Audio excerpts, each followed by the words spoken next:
document that is beautiful on paper.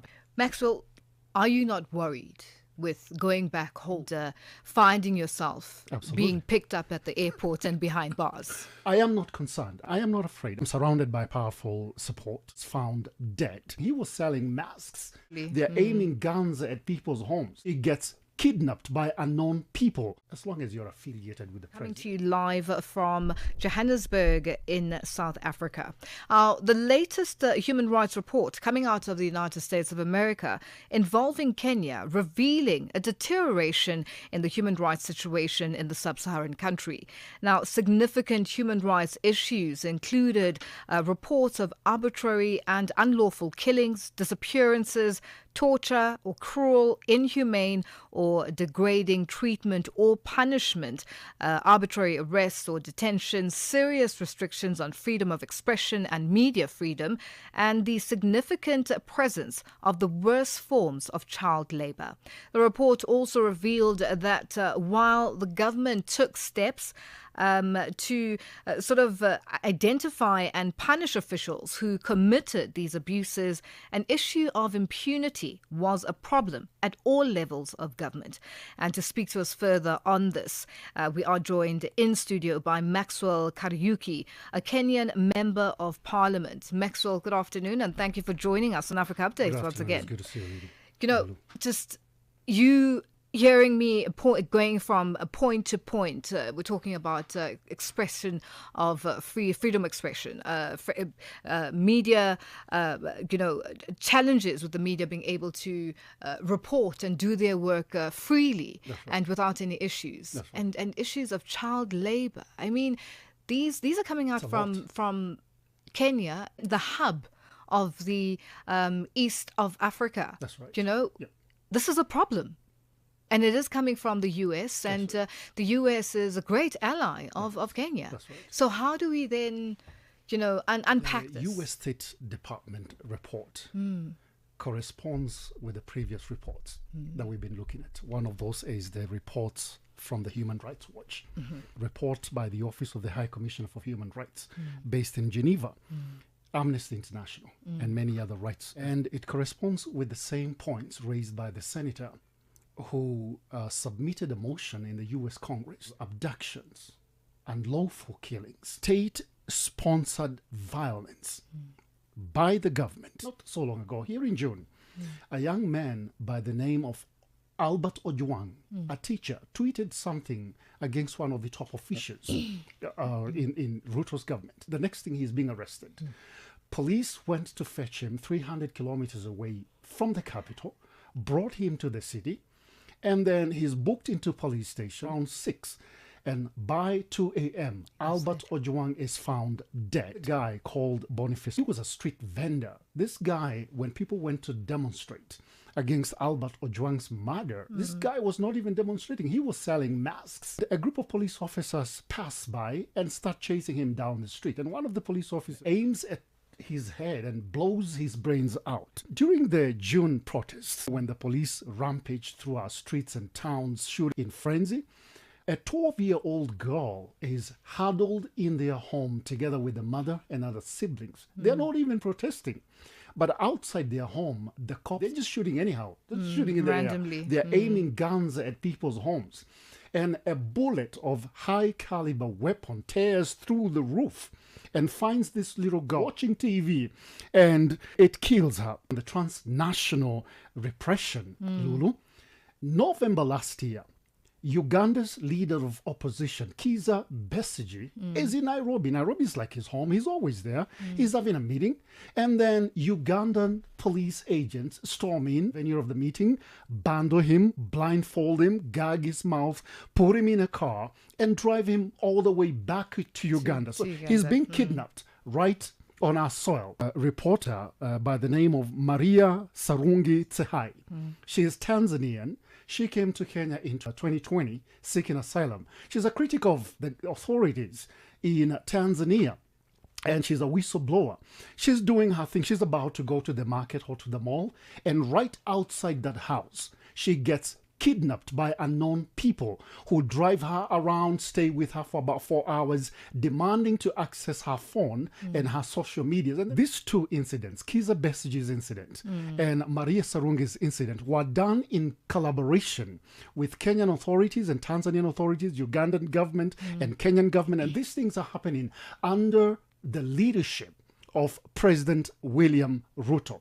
Here is the most interesting thing. Now, next month, President William Ruto is traveling to the United Nations in New York to address the UN General Assembly. People are wondering, what are you going to do? Because you are destroying the very tenets upon which the United Nations is based on. Last year, October, Kenya was elected member of the Human Rights Council. Now, here is the president. He's traveling to New York. What is he going to tell people? Because he, in broad daylight, blatantly undermining the very tenets the Human Rights Commission is built upon.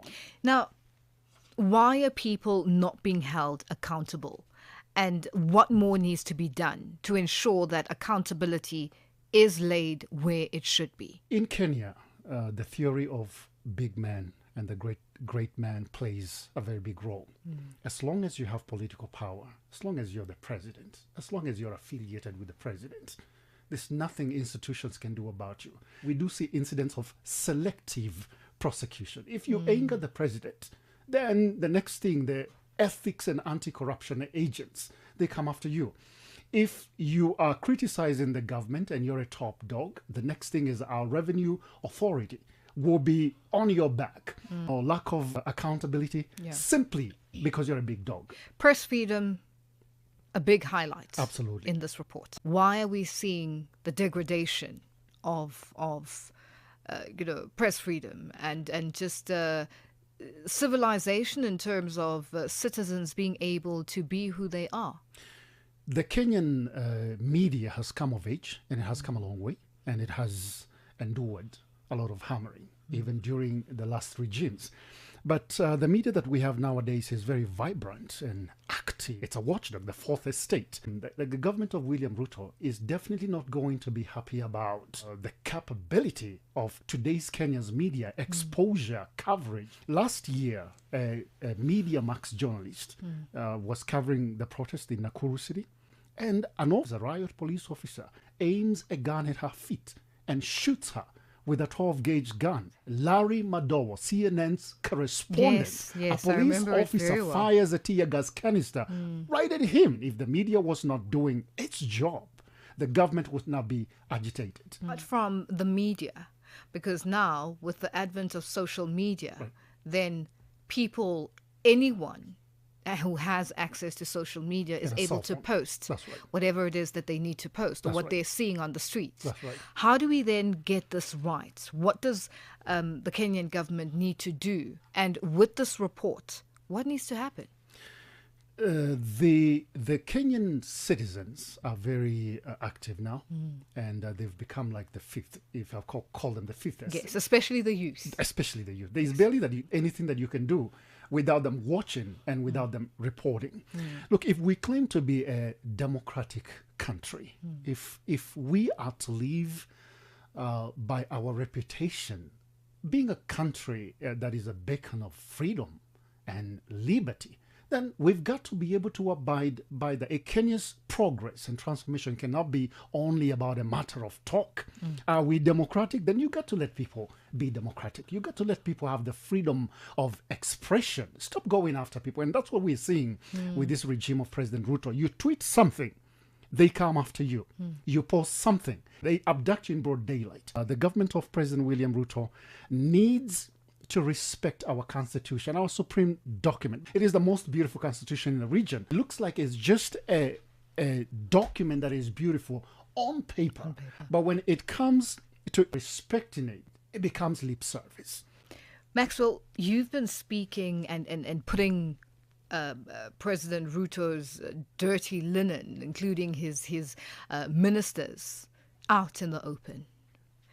Now, are you not worried with going back home and finding yourself being picked up at the airport and behind bars?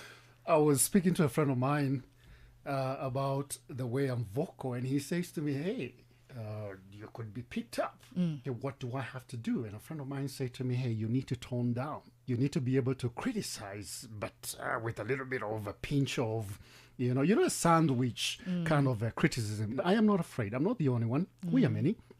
And our force of all these voices vocal against the brutality, the violence, the kind of blatant murders that we are seeing of our own youths, children, that we've had dictators in Kenya. We had President Daniel Arap Moi, who was a feared man, and he reigned with a reign of terror. We have never had a regime in our country that has gone after children. The youths, these are kids. You abduct them, you shoot them, throw them in jail. I am not concerned. I'm surrounded by powerful support. The guy that you just spoke to the other day, Saitabao Olekanchori, is a very scathing lawyer, and plus others. So I'm like, you know what, you bring it on, and then we will deal with it as it comes. Well, Maxwell, it's been a pleasure hosting you, and we really appreciate your time. And anytime you're here and in Kenya, you let us know what's happening. It's always a pleasure chatting to you. Appreciate it.